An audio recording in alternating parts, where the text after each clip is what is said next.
I have in my hand the Whyte Series 5 launch amplifier. It's a 4 satellite and 1 terrestrial adjustment on it. It's available with free delivery, and it's part of a much wider range of Whyte multi-switch products we have. So the basic idea of a multi-switch is normally only needed on larger developments, and you'll normally be putting it after the dish but before the first multi-switch. And it's where you need to boost and control the signal so you're able to maintain the signal level that you want throughout a series of multi-switches. Because obviously it'll vary depending on the length cable runs and all the rest of it here. So it comes in this outer box here. There's a user manual with it, it's pretty good. What I'll do here is I'm just going to give an overview exactly how this works, the inputs, outputs, and then how you adjust it and the level of gain you get on it. So we can see we have just a faceplate here, and then we have the inputs here. So there's the vertical high and low, and horizontal high and low, and the terrestrial input as well. So normally you'd be using it with something like this is a Quattro, but you can also use these with quad LNBs now as well. And this is the multi-switch. So normally what you have is this will be on the input side feeding in with a UHF aerial, and on the outside you'll have something like this multi-switch here, which is coming directly from which is given 8 outputs, we'll say, on it. So that's just an example of a Series 5 multi-switch on it. So we have a terrestrial on-off here, and this is just if you're powering a master amplifier, whether you want to use that or not. We have a 4G switch here as well, and it's just that currently, Ireland, UK, well, right across the world, 4G is the dominant mobile signal thing, and the significance of that is it's using anything from the channel 60 above in terms of spectrum. But as 5G is rolled out from 2019-20 onwards, what will happen increasingly is there'll be 5G to transmitter in your area, and that will be using from channel 50 upwards. So what will happen there is you may need to block out that signal, and you can just push down a switch and it'll change. It'll start filtering from channel 50 upwards.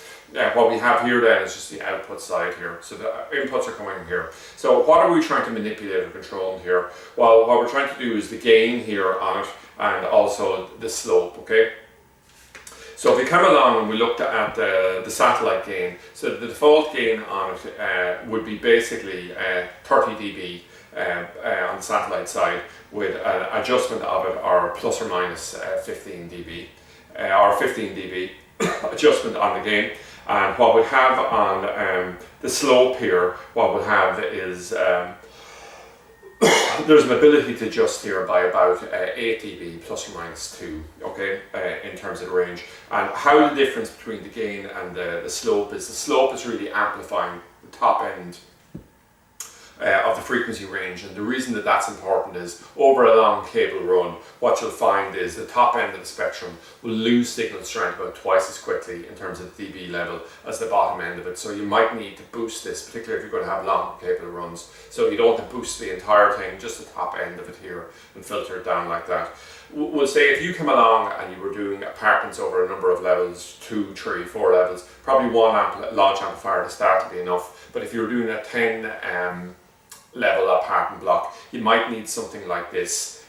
Maybe you put the launch amplifier up in level 10 next to the thing, multi-switches down over the next 4 or 5 levels, and then what you need to do is you need to put another one in here to boost and control the signal again. You'd also be testing the dB level, just make sure that you're getting the gain, etc., that you need exactly, and then boost it on again. So you could use this, or maybe a slightly less powerful launch amplifier. This, the 24, or this larger launch amplifier is certainly more popular because it's giving 30 dB, and with less powerful ones as well within the Whyte range, but it's the 31 really we focus on stocking because it's where the demand is.